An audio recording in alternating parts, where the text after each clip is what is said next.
Jesus Christ. Hey guys, happy Tuesday morning.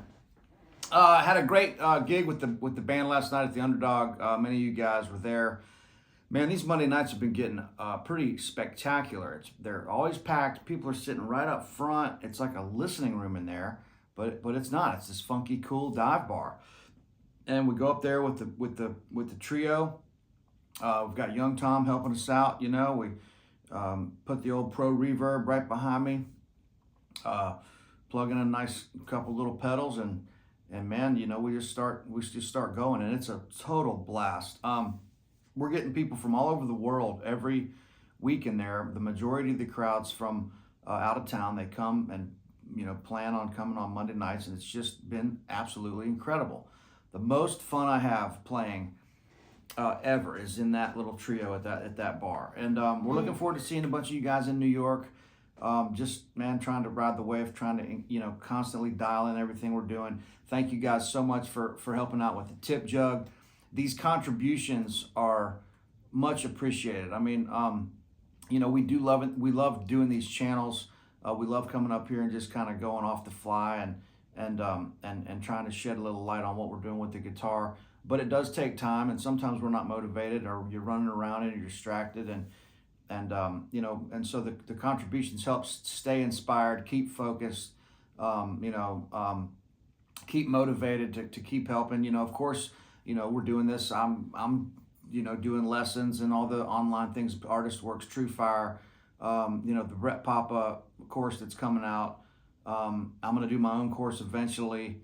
You know, the private lessons, the immersion experiences that make great Christmas gifts, you know. I mean, these are things that really help us make a living. The lesson and the education part of my life has become a huge income stream, you know. At least half of what I'm doing is from the education stuff. And so this is a great way to build relationships. It's a great way to give back something. I'm learning a lot.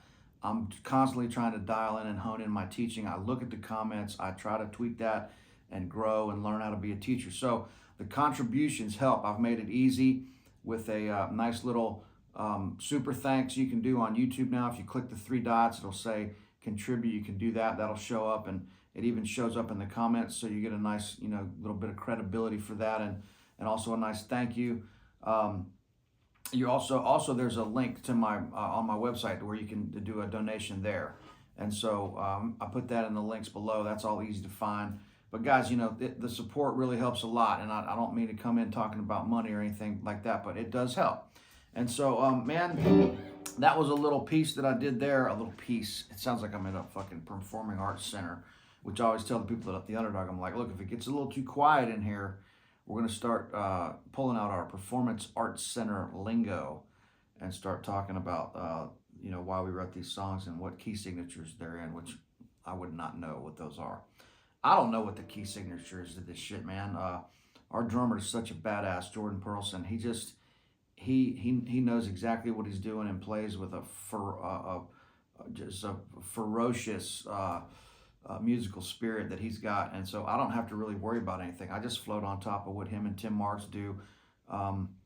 This band works really well. I'm learning because Tim is coming from an R&B background, and he knows how to play the bass. A bass player has to know how to do his job. He plays the Fender 4-string electric bass guitar with frets and gets a nice tone. These guys are session guys. They get a nice tone, and he knows how to play the bass and how to support the song. Just because we say, you know, supporting the song, that doesn't necessarily mean it has to be a singer-songwriter. It could be a crazy fucking instrumental song like we're doing, you know. But Tim knows how to lock it down and hold down that low, and he's not up on the high frets trying to play a bunch of beboppity bullshit up here, you know, while I'm doing that, you know. He's playing the bass. Tim's doing Jordan's doing some cool shit on the drums, constantly keeping that elevated and growing and interesting, you know. And I'm just floating on top of that, trying to figure out something cool to do myself, you know. But when it comes to the metric modulation, which Jordan can do as good or better than anybody, is when we get to a lick in the song where I'm playing like a static part, or me and Tim might even lock into a static part, and the drums, he's able to go around that and play all over that beat because he's got it in his head. And man, he stretches it to the point of us almost falling apart. And there's a couple riffs that we do that on. One of them is this, when we're playing, we get to the end of Pick Peace, and we go into Caravan. And then we stop and we think the song's over. We end on like a,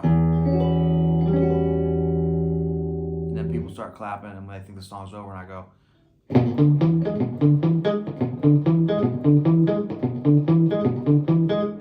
that's over an E, right? Like an E7.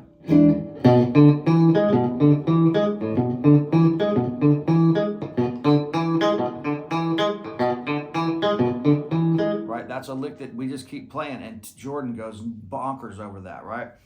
I love a drum solo where there's a riff underneath it, and a lot of times you'll hear that in Latin music, or that's like a Cuban riff right there, or you'll hear guys do something like this, where they'll go, well, here's a little riff I came up with the other, let's see, E7.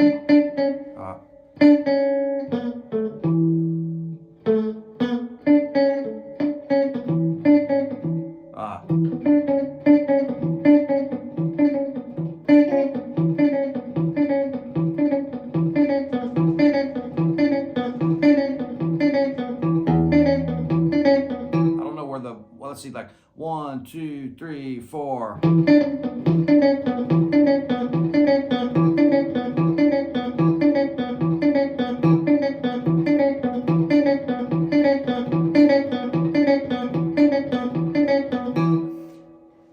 That riff with a crazy drum solo under it would be pretty cool. But anyway, there's that. That's just some fun stuff that we do. But that little song I just played a minute ago, that was a song called Monkey Bars that I recorded with the late, great Michael Rhodes a long time ago. We recorded that song, and he came up with the coolest bass part. But that was inspired by listening to some Wayne Krantz music where he was playing these open, he'll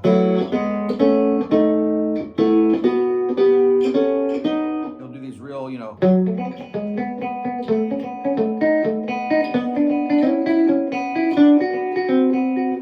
it's just, I'm not even coming close, but it's like ringing notes against rhythmic things, real rhythmic and tight and cool sounding. If you haven't checked out Wayne Krantz with Tim LaFave and Keith Carlock, man, it's bad ass, right?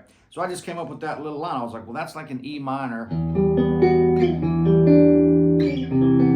to like a C major 7, right? That's all that is. E minor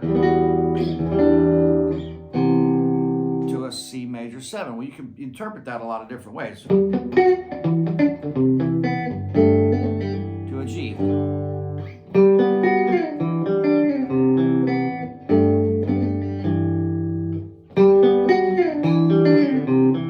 B, G. I'm just putting these little things underneath it, right? Okay, that's enough of that. Let's get into this. I was going to show you guys this. People keep asking about, they're not seeing how these chord shapes are connected together. Let me just give you one more little rundown of how this stuff is connected. It's all the same. This is all the same. The chord, the triads, the notes around that. I'm seeing this as all the same thing. It's just one big thing. It's all directly connected. Here's the chord. G chord. E shape. The reason why I call that is because there's an E. When you move that E up, this note now becomes F. This note now becomes C. This note now becomes A. Now you have an F triad. But I can't do this unless I want to play flamenco music. I have to put an F and a C in there. I have to bar that. When I move up to here, that becomes an F sharp because the notes in that chord are now spelling out an F sharp. When I do this, I'm playing a G chord. There's your G. Here's the arpeggio.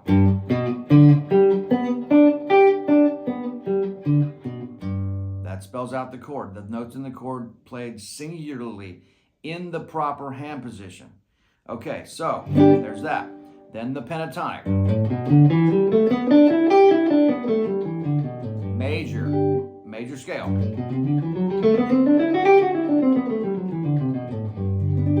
Right? G, C, D, G. So these chords are connected sequentially. Here's your G open. I'm going to play the bass note now with my first finger, now the E shape. Now these two notes I'm going to play with my first finger, and that connects to the D shape. Don't play it like this. That's never going to work. Just play it like this, and then you get the third there, right? Now, this is your hand position.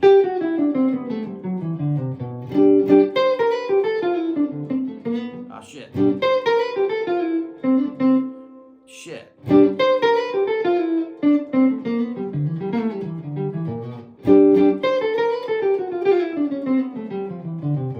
There we go.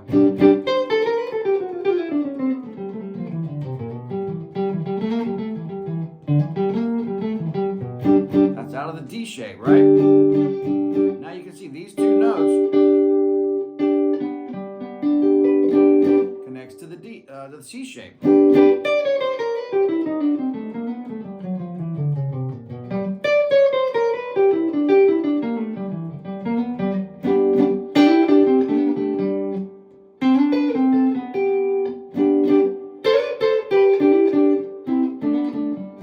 There's the C shape. You gotta have that as a foundation, or you're never gonna know what note to hit around that. Okay, now this is just being played up on the next group of 3 strings. Now, this triad here is on the E, B, and G string, but in the A shape, that same triad is on the B, G, and D string because the way the guitar is tuned. There's multiple duplicates. It's not laid out like a piano where everything is just laid out like this. There's a lot of duplicate notes. There's a G there, there's a G there, there's a G there, there's a G there. There's a G, there's a G, there's a G. There's a G, there's a G, there's a G, there's a G, there's a G, there's a G. They're everywhere. So the chords are changing as they go up. That's why they're inverted. It's not like a piano, like I said, where everything's laid out in one line. There's a lot of ins and outs of this, and that's why you have to learn these inversions. But it's a lot of fun once you do. And so that's kind of how this is working. If I was going to play the pentatonic this way,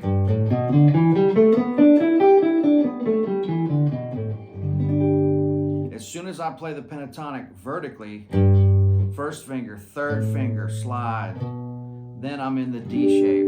Because, watch this, G, A, B, D, E, G. There's your pentatonic. Well, when I have that first finger at my root, look where those other fingers drop right in. I'm perfectly set up for the D shape. Now watch. That's my octave. Now I'm on G again. I'm going to play the exact same notes. Well, look where I'm set up. Perfectly in the C shape. There's my pentatonic out of the C shape.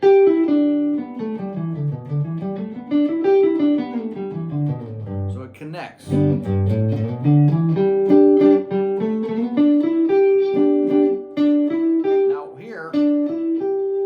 Switch to my first finger to get this G. Now I'm on the 1, 2. I'm on the next octave up here. Now watch. Now look where I am. 1, 2, 3. Third finger slides. I'm in the A shape.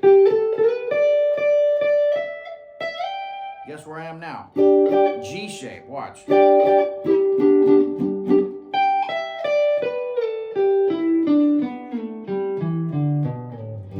G shape, A shape, C shape, D shape, E shape. That's it right there. If I go to C, A shape to the G shape, right?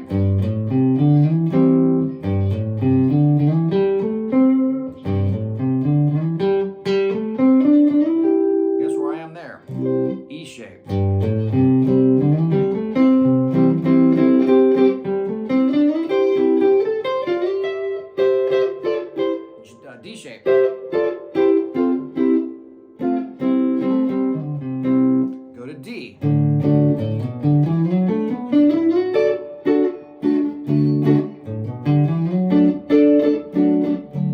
So the G shape, yeah, the G shape, you're never going to play that big chord. But look, you're going to use this. So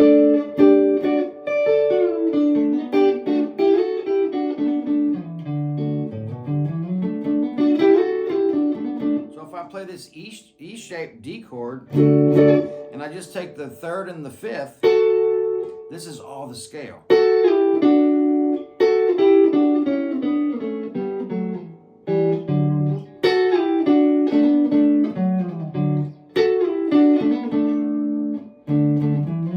So yes, the A shape, somebody was just asking about this. The A shape is definitely inside the G shape, but it's a different hand position. That's the thing. The D shape, where am I at? The D shape is definitely part of the C shape, but it's a whole different hand position. It's putting you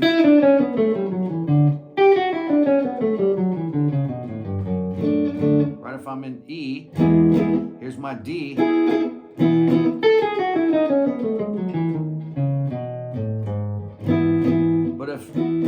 But if I'm trying to play in this shape, I'm in the wrong hand position. Yes, these chord shapes are connected. One picks up where the other one leaves off. There's D, but if I play this D, I'm not really in this hand position. I'm not able to do anything here. So I'm going to play it like this. So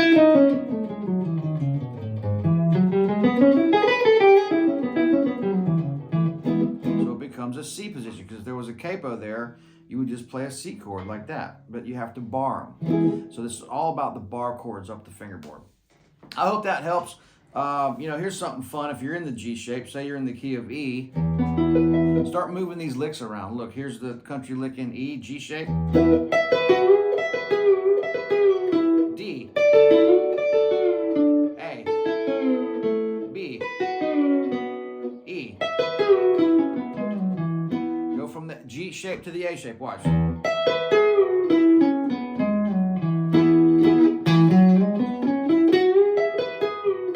B. A. That's hard down there. Gets a little easier there. D.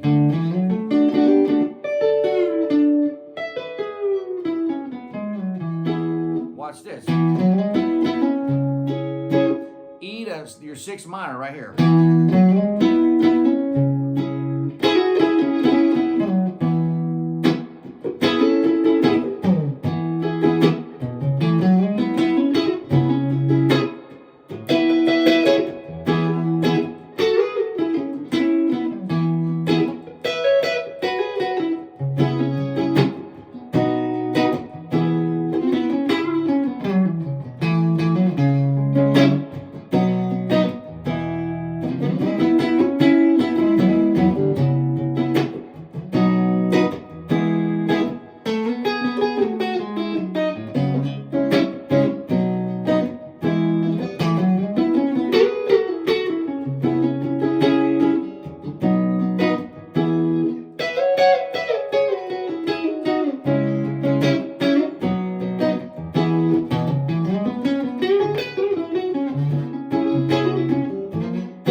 That up, but you get the idea, man. Just the point is it's all connected, and when you see it, guys, it's gonna happen. You're gonna see it, you're gonna hear it, and you're gonna go, oh my God, I see this now. It's gonna be a huge light bulb moment. It's gonna be an epiphany, not an epiphone. It's gonna be an epiphany, and it's gonna be like, holy shit, here it is. All right, guys, I'm going to get on with my Tuesday. I hope you appreciate that. And let's see this. I hope you enjoy that. I appreciate you. Thanks, guys. I love y'all. You know who you are. Man, the adventure continues in a big way. Holidays are coming up. If you want a thoughtful and unique gift idea for your loved one, if they need a little help, when you get older, finding that gift for somebody can be challenging. Tell your girlfriend or your wife you want to have a a nice private guitar lesson or a Nashville guitar immersion experience. They make great gifts. Then it takes the pressure off your loved one trying to find the perfect gift for somebody that's that's not a kid anymore. And what do you buy them? Another iPad? I mean, come on, let's get creative. All right, guys, thanks a bunch. Telecasting from East Nashville, Tennessee. It's old GT, and we'll see you soon, man. All right, guys, thanks a bunch. Cheers.